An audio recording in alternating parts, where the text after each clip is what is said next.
Would you like any dipping sauce with that is a pretty common question to hear while going through your local McDonald's or Burger King drive-thru. You might have the option of mustard, ketchup, or my personal favorite, ranch. These sauces can come in a lot of handy because they can add a lot to an otherwise bland meal and add a lot of flavoring to a dry McChicken. However, they aren't the same all around the world, and they certainly haven't existed forever. I mean, I can't imagine William Shakespeare saying, "Pass me thy mayonnaise." With that being said, looking at these sauces can help us get a broader sense of these little drive-through packets and help us get a better idea of contrasting our country's condiments with others. So today, we will first relish in the past of these sauces. Then we will catch up with what they look like in modern day America. And last, we will pepper in some examples of flavorings from all around the world. Before we can dive deep into this world of condiments, we must first understand where they came from.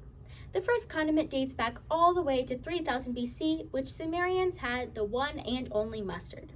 According to Spicy Trio, an online food blog with authors of years of cooking experience, the Sumerians would grind up mustard seed with grape juice and use it as a sauce for fish or meat. Jumping quite a few years into the future, the mustard would go on to be prominent during the Roman Empire, in which soldiers and dignitaries would mix this mustard seed with celery or honey. With that being said, I wonder if the conspirators ever ate a little bit of mustard and celery, similar to how people munch while eating homework today, as they were planning Julius Caesar's assassination.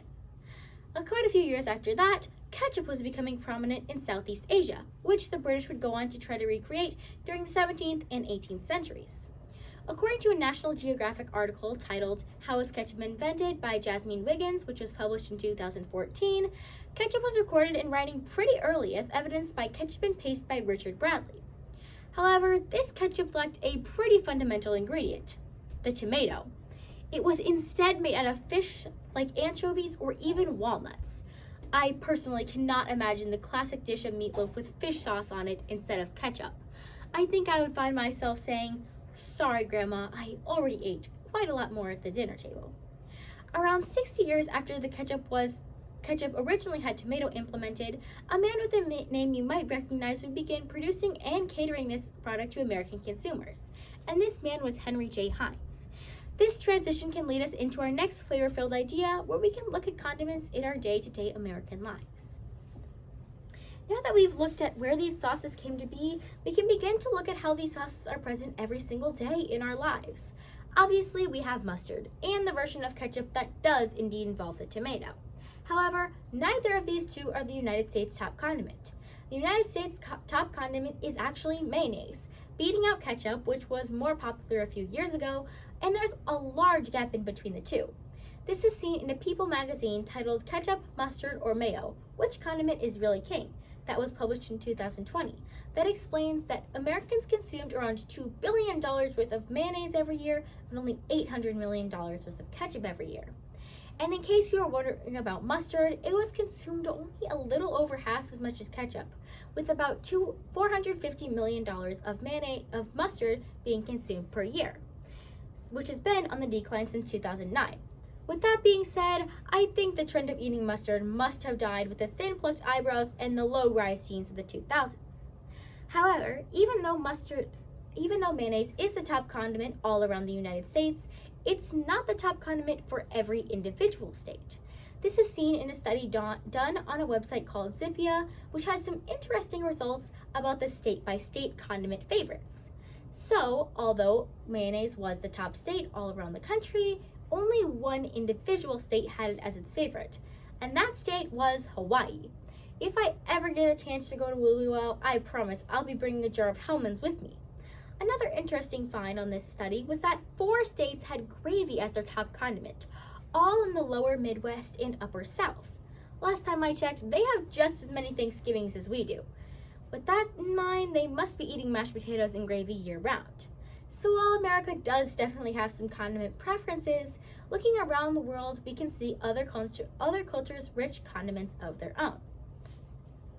Now that we've looked at the past and present of these condiments, we can begin to broaden our horizons and look all around the world at these sauces. Obviously, countries have different specialty foods. Mexico has its foods with staples of corns and bean, Japan has its sushi, and Germany has its sausages. So, obviously, different flavorings are going to be used for those different foods. One condiment you might be familiar with is wasabi, which is present here in America, but it's mostly consumed in Japan. It's a green paste, and it's sometimes referred to as the Japanese horseradish, and it's made out of the lower part of the plant stem. According to a masterclass article titled Wasabi Guide, How to Serve Wasabi, which was published in 2020, wasabi can be mixed with soy sauce and used as dip, or it can be spread directly onto raw meat or fish. However, wasabi isn't just consumed because it tastes good. Japanese people also believe that wasabi has some other benefits, which can include fighting off food poisoning. This is seen in a Live Japan article that was published in 2021, last updated on February 10th, 2021, that explains that wasabi contains a chemical called allyl isothiocyanate, which is used in pesticide but also has antibacterial properties. And lately, a few pharmaceutical companies have been using this product in their antibacterial creams. So, if you're looking for wasabi at Walgreens, you might not necessarily have to go into the food aisle. You might be able to just head over to the pharmaceutical one.